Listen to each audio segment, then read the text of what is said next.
People are not inspired by perfection. They're not motivated by perfection. People are motivated by authenticity.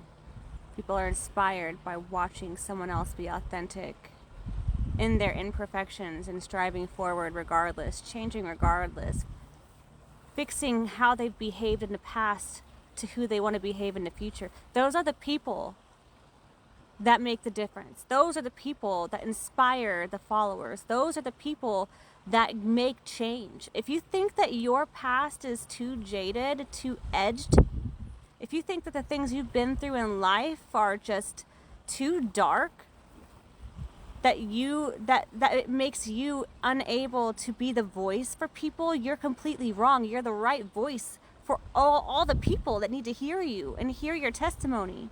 You're the person that can make a difference. The person who's never had to climb a mountain can't teach other people how to do it. It's the person who has climbed the mountain that can encourage the masses that they can too.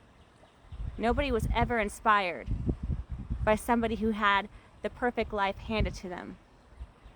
The followers that they have aren't actually following in their footsteps.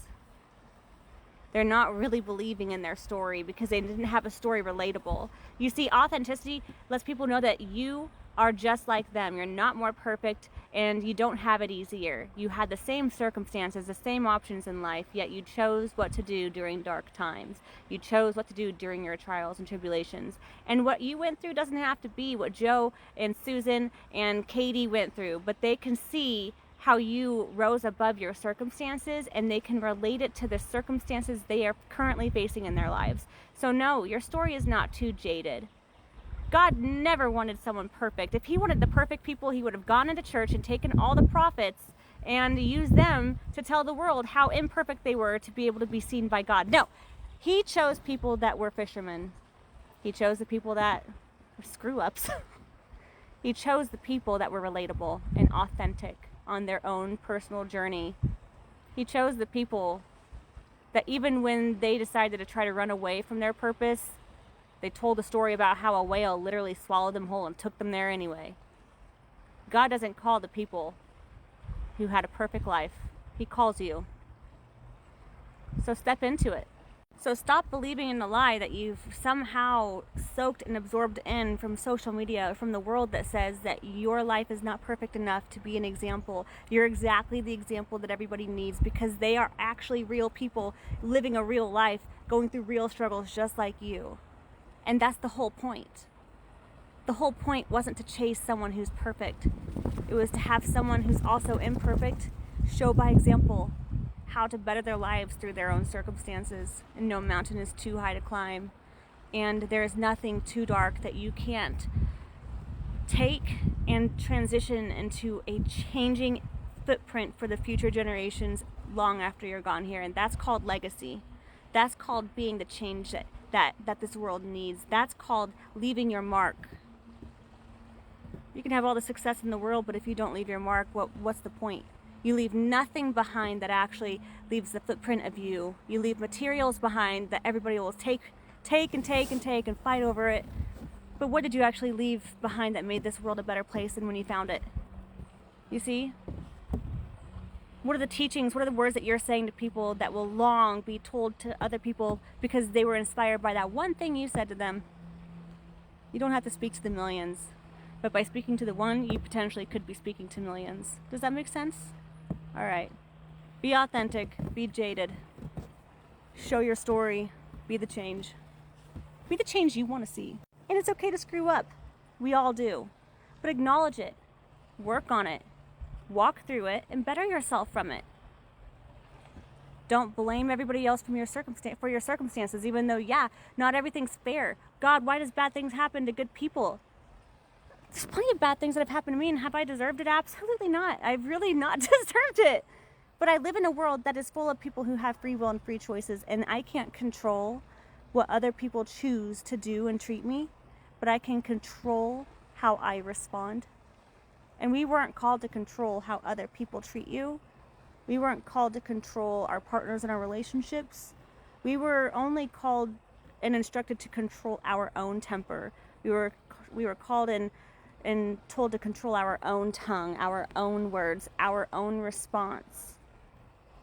There's nothing that you can go through that you will never be able to rise above or take and be able to change it into something that impacts this world. Bad things happen to good people all the time.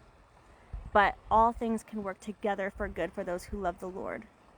You can take the worst thing in life and decide that I don't want this to happen to another human being. It wasn't supposed to happen to you so that you can make this happen in the world. No, that's baloney. It happened to you because people have free will and people can use their free will for evil, you know? But you can choose to make anything dark that has been put upon you and turn it into light for future generations on this world by either being the voice of how you rose above it, staying positive regardless, knowing that everything that's falling apart is actually falling into place. And that doesn't mean that it had to happen to fall into place. It means that no matter what anyone else tries to do against me, God will take it and use it for good. People want to talk bad about you, that's fine. Let them keep saying my names in rooms I do not yet have access to the people I have not yet gotten to meet. Boom. God can turn anything you go through. There's only been one thing I've ever gone through that almost took me down. I don't want to talk about it yet. I don't know how I could have faced the outcome that could have gone. I don't know if I can. That's but I have a feeling that even through that, with people watching over me to make sure I'm all right during the healing process, I feel like even through that, I could be a change for other families to never go through something like that. That's how you alchemize the dark.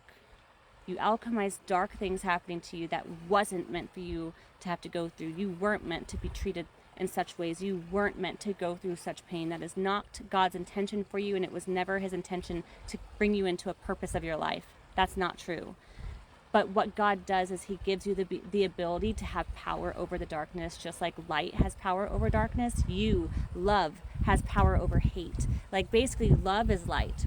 Hate and fear is darkness. And you can light a candle in a dark room, and you can put a flashlight in the darkest place of the entire world, and you'll see it miles and miles away, because that's how much more powerful light is. That's exactly how much more powerful love is. Does that make sense? So regardless of what kind of darkness is thrown on you, projected onto you, or handed to you that was not a part of God's plan for you to have to face, God will help you create that and take that power of evil, hate, and darkness that is in your life and transition it and create that into something powerful for love, powerful for light, powerful for change. And that's exactly why he calls us to control our own tongue, why he calls us to control our own thoughts, why he calls us to control our own anger, our own reaction, because we can't control what other people do, but we can control what we do with that energy that we have.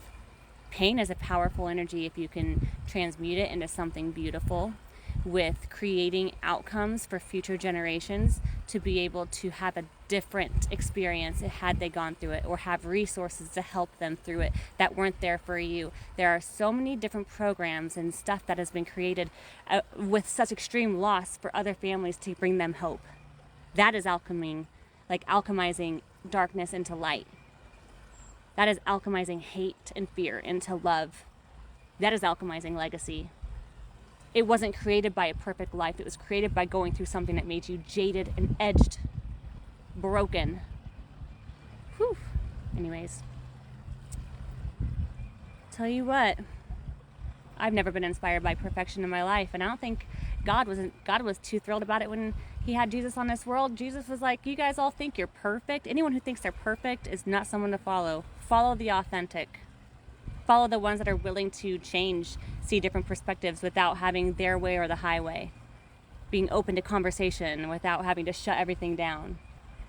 Find someone who doesn't allow what other people do to them determine their outcome in life, and see how amazing their example can leave an impact in your life. Be the example, be the change, be the love, be the light. I love you guys. Have a beautiful day.